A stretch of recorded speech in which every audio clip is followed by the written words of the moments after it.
Alright, hello guys. I actually recorded this episode already, so I'm going to have a bunch of new machines set up out there. But because I really don't know how, but I managed to destroy all of my recordings of that episode. So I'll just go again, since it's a fairly important episode, if you want to follow along with what I'm doing, because otherwise you won't understand any of the fancy stuff that's going on out there. But for now, I'll just tell you about a little journey that a friend of mine and I went on. Assassin, who is not on right now, and I actually went to a Mistcraft world and traveled great distances in search of treasure. And we actually found a ton of treasure. You may remember that I showed you the thaumium hoe that I had. Now I actually have a bunch of other magical tools as well. I have more thaumium hoes, some thaumium axes, pickaxes, swords, and I have these really fancy tools, which I'll show you guys later, not this episode, but further down the line, because they're really cool, basically. And we also found some other treasures, including probably my favorite, this portal gun. Now, if you've played the game, you probably know what a portal gun is. But basically, the portal gun will just do what it says. It'll allow you to make portals. I'm just going to shoot a portal on each side of the room, and when I walk into one portal, I come out the other portal. If I walk into this portal, I come out that portal. So this is also actually a special portal gun called the potato gun, which is actually, if you combine a portal gun with this potatoes, which is like GLaDOS, but it's a potato, because GLaDOS is a potato. And basically, you can use this to easily travel distances and such. Or you can, for instance, like, if I want to just always be able to return home, I can just mark there. And then I'm walking around, adventuring in the world, I want to go home, so I just, like, shoot a portal right here, and walk through it. And that way I can like drop off all my stuff at home, and then I can actually just go back through that portal and head back and continue my journey. Now the reason this potatoes is special, this potato gun is special, is because it actually won't interact with any portals from other players.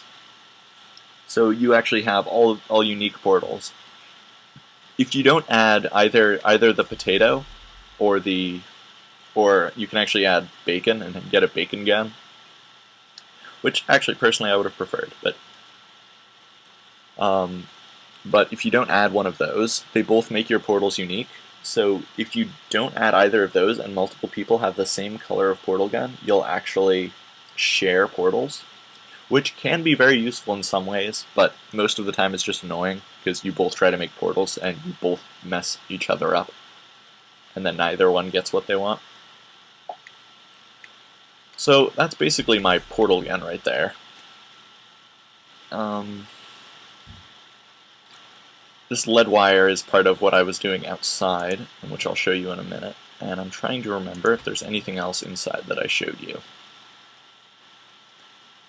Diamond shards are also part of that.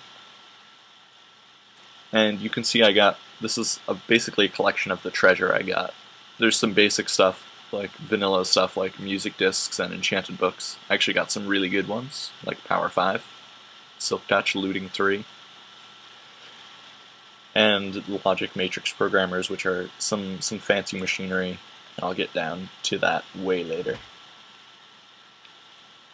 But I think it's time to show you what's outside, but it's nighttime, so I'll just wait here for a moment, and I'll get back to you when it's day. And this is all from Factorization. So, basically, these are battery blocks. These will hold charge. Basically, they'll hold electricity that you can use in machines. And these bars at the side will actually move up and down based on how much energy is stored in them. Now this is all factorization energy, so it doesn't work with other mods that use energy, because they're not the same type of energy. And it's actually already getting dark, because I was doing a bunch of other stuff, and I think more than a day in Minecraft has already passed, because I was doing some admin things. But, regardless, this is a solar turbine. I won't show you the recipes for these, because you can look them up in any eye. Some of them are fairly expensive. Each one of these solar panels actually requires 8 silver, so each one of these is actually fairly expensive. And this itself is pretty cheap. But basically, this solar turbine will keep spinning as long as you have an infinite water source under it. You can actually see that it sucks up water, so you can see in the bottom of the block there is water in there. So it will suck up water whenever it needs it, which is why you need an infinite water source, otherwise it will just stop working. And because this is a solar turbine, it needs solar power. So you actually set up these reflective mirrors, and they will reflect sunlight into the solar turbine. So the more you have, the more solar power gets reflected into the solar turbine, and the more energy you produce. Now there are a number of different uses for this energy, which is called charge. And the most basic one is this heater block right here. It's not too expensive. It just requires a bunch of lead, basically. And it's called a furnace heater. So you can see it's very cool. It has the interface that lights up when it's heated. And I have a bunch of stuff in here, but for now I'm just taking out a furnace so I can show you something simple. So this furnace heater, well, based on its name, you might be able to guess it can actually heat up furnaces, as well as slag furnaces. You can use it on those as well. But it will basically use charge to heat furnaces and other blocks, such as the slag furnace.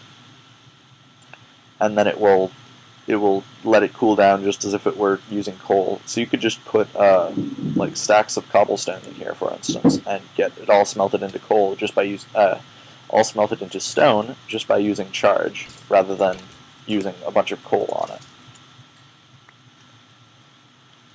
So that's, and furnace blocks are also, furnace heaters are very cool because you can actually hook up multiple furnaces to each one.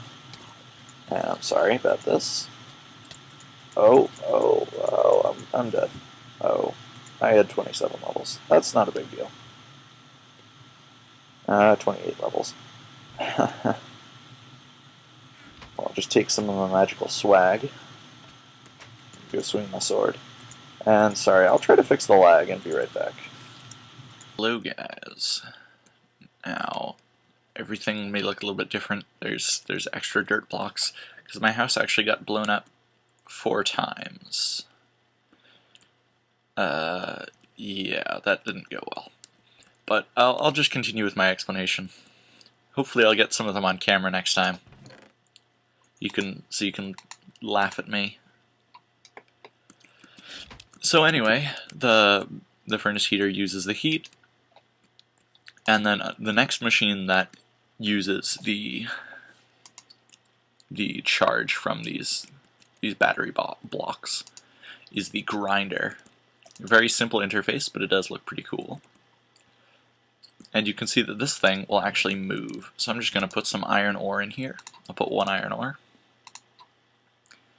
And it will actually take this and start grinding it. This will actually accelerate, and when it's at maximum power it will use, or when it's at maximum speed it will use less charge. So I'm going to be grinding up a bunch of these, so I'll just throw all of them in for now. And what you get from this is you get this dirty iron gravel. Now if I click here, you can see the recipes for it. So let me just find iron. Here's iron. And when you grind up iron, you actually get 140% dirty iron gravel. Now this is important because in the slag furnace, you remember we also got 140%, but we got 140% of the iron ingots. However, if you take this dirty iron gravel, you can actually use this to get even more iron out of it.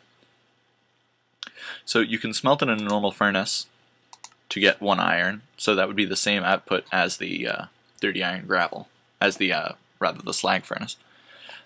But if you put this in a slag furnace, you get another 140%. Now, so that will net you a total of about 180% or 190%, somewhere in that range. But what you can actually do is you can clean off this dirty iron gravel. And to do that, you need a mixer and water buckets. So I'm just going to grab a couple. You only need one, but I'm actually going to make an infinite water source right here, because you actually do need a lot of water buckets. So I'll have to refill these. So a very simple interface, just 4 input and 4 output slots. Basically you put any dirty gravel in here. Now this can actually be any type of material pretty much. It can be dirty like lead, dirty silver gravel, dirty gold gravel, dirty galena gravel, which is tin. And basically you just put it in here with a water bucket and it will wash it off. And you can see this also has a cool interface. It pretty much uses the same fan from that, or a cool looking thing. And basically this will take your water bucket and clean this off. So you get clean iron chunks and sludge. So the clean iron chunks are the main thing that we want, but the sludge can also be useful. So with clean iron chunks, you can smelt them to get basically the same output. You get 1 clean iron chunk for each dirty gravel. So if you clean it off and then smelt it in a normal furnace, it will actually get the same results. But if you cook it in a slag furnace, now you'll get 2 sets of 142%. So this was already 142% of the original. So this is more than 200% if you cook that in a slag furnace now. However, this can take a while because you need to resupply this with buckets. And there are actually some automatic ways to do that, which I'll be setting up soon. But there's some more stuff that I have to explain first. So first you grind stuff in a grinder, then you clean it off, but then you take these clean iron chunks and you put them into a slag furnace, which I have right here.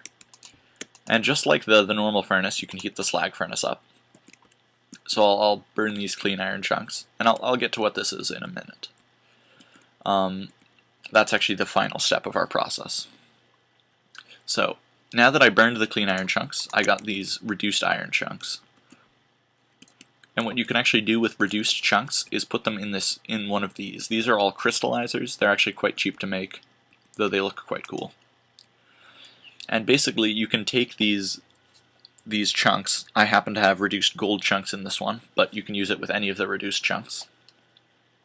And you can put them in with sulfuric acid, which I showed you. Actually, I didn't show you. I showed you the last time I recorded this. But you also need the sulfuric acid to make these battery blocks. But you need the sulfuric acid in there in order to crystallize these reduced gold chunks. Now, if I look here in NEI, you can actually see that you get 150% of crystalline gold, in this case, from each reduced chunk. So as you can see, 150%. But basically what this will do is it will crystallize all 5 of these stacks at once. Now, it won't crystallize the whole stack, but it will crystallize 1 from each stack. So it will crystallize 5 at once with 150% chance. So I should probably get 7 or 8 crystalline gold each time my crystallizer runs. Now, you may think it's broken, since this isn't really moving very much. But the problem is that it actually takes 20 minutes for anything to crystallize. So it's a very slow process. But if you follow all these steps, if you first grind it, then clean it off with the mixer, then you put it in a slag furnace. You don't need the heater block for that. you put it in the slag furnace, you get the reduced chunks, and then you crystallize it in a crystallizer with sulfuric acid. This one you can see I'm using tin, and in this one I believe it's more gold. Yes, and then you put it in the crystallizer. The results of the process will actually net you 3 times as much ore, as many ingots as you put in ore. So I put in 64 iron in there. If I continue to clean all this off and complete the process with all of this, I should actually be able to get about 3 stacks of iron ingots. Now, it is based on probability, so you won't get exactly that amount, but I should get just about 3 stacks of iron ingots from 1 stack of iron ore. For those of you that are familiar with other mods, you'll know that you can process, that other mods have ore processing things that get you 2 times as many ingots as you put in ore. But with this process, though it's a little bit more complicated than most, and it takes a longer time because these crystallizers are very slow, you can get more output from using factorization than you can from using, say, industrial craft or thermal expansion. So basically, in order to use these crystallizers, you actually need this heater block here. However, once these fill up, you can actually break the wires. Wires are simply a way of transporting charge. However, as you can see here, these actually use charge, but they aren't directly connected to the battery boxes or connected by wires. And that's because the machines will actually transport charge between them. You probably heard that skeleton. I don't know where it is. Ah, there we go. So the machines will transport charge between them directly. So basically this battery block feeds into this grinder, which then feeds the charge into here. And so that's a really convenient way to transport charge, or really inconvenient way if you want to transport at large distances, because you don't want to have to make all of these items. But it's very convenient for setting up machines, because you can just do as I've done and just set them up in a row. However, you can also transport the machines longer distances with this lead wire, which is quite easy to make. You just need some lead. Oh, and you can see that when I look at the recipe, you can see that the lead keeps changing, and that's because there are multiple different mods that add lead. And if you can see this, the item ID is actually different for each one.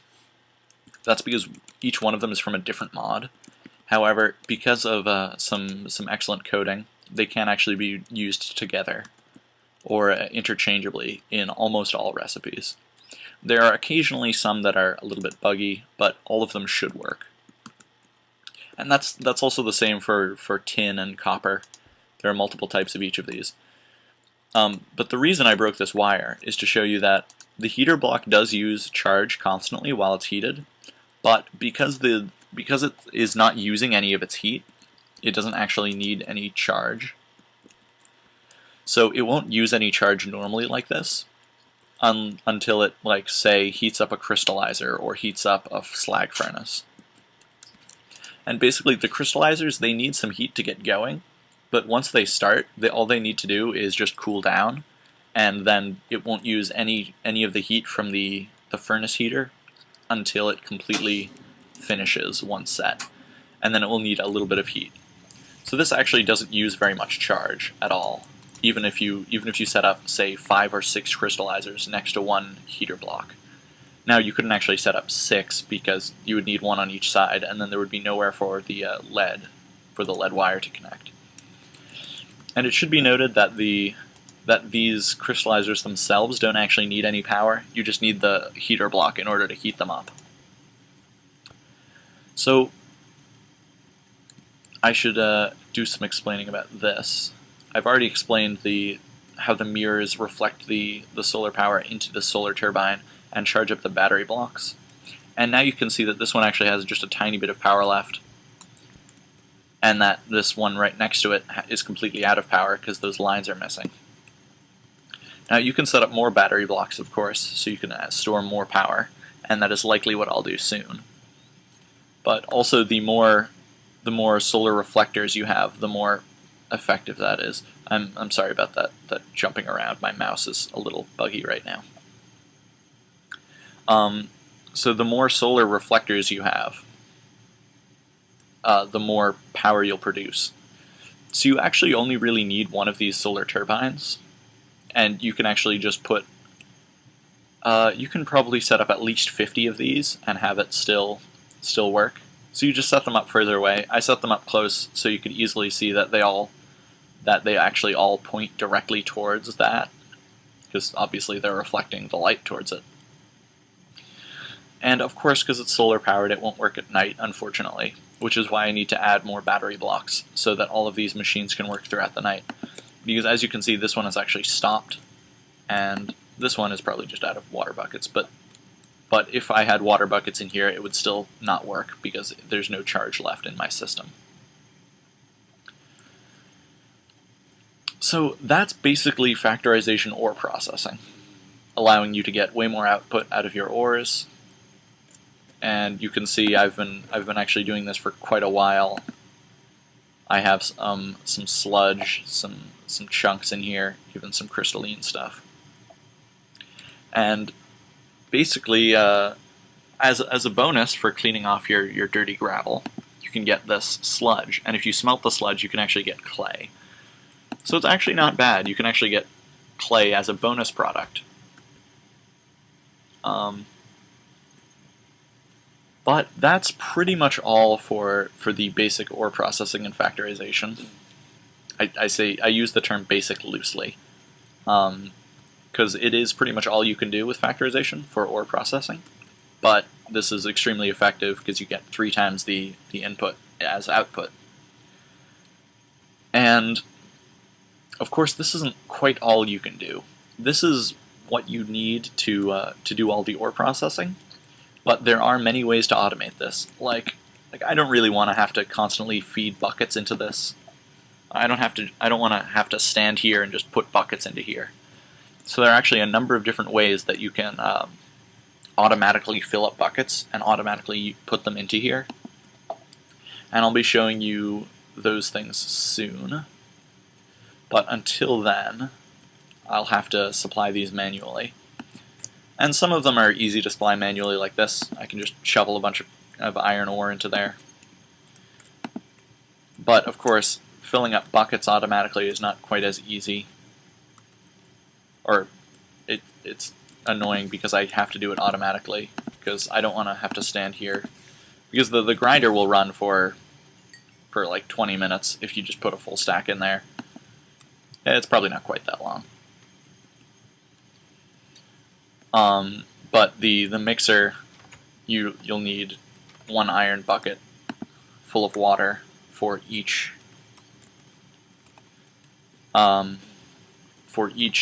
gravel that you're cleaning off. So you will need quite a lot of buckets to fill. And as you can see, it ran out of charge, and this crystallizer finished, so it actually had to reheat itself. And then it used all of the heat from the furnace heater, and because my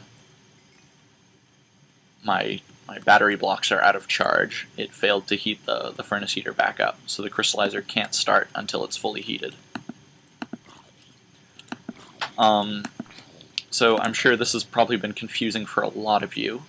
If you have any questions about it, I will be going into some automation details later on in probably an episode or 2. And then I'll be able to show you what it's like to have, for instance, the buckets automated, so that you can automatically fill up buckets and use them. But just to ground you back, make sure I haven't lost you completely, we are still playing Minecraft. I have some vanilla stuff. I've got an anvil and an enchantment table that I set up between this episode and the last one. I've got some farms. Though that one in the far side is actually a special farm, only mods. This is actually a flax farm. And what you do with flax is you can actually use it to get string. So if I break this plant, you can see I got 3 string and 3 flax seeds. So I would replant it, but I don't have my hoe with me. And basically, flax is a great way to get string. But besides that, that's just about all I have for you for now. I'll probably go into some automation stuff next time, or perhaps I'll show you some industrial craft machinery. So I hope you're looking forward to it, and I'll see you next time.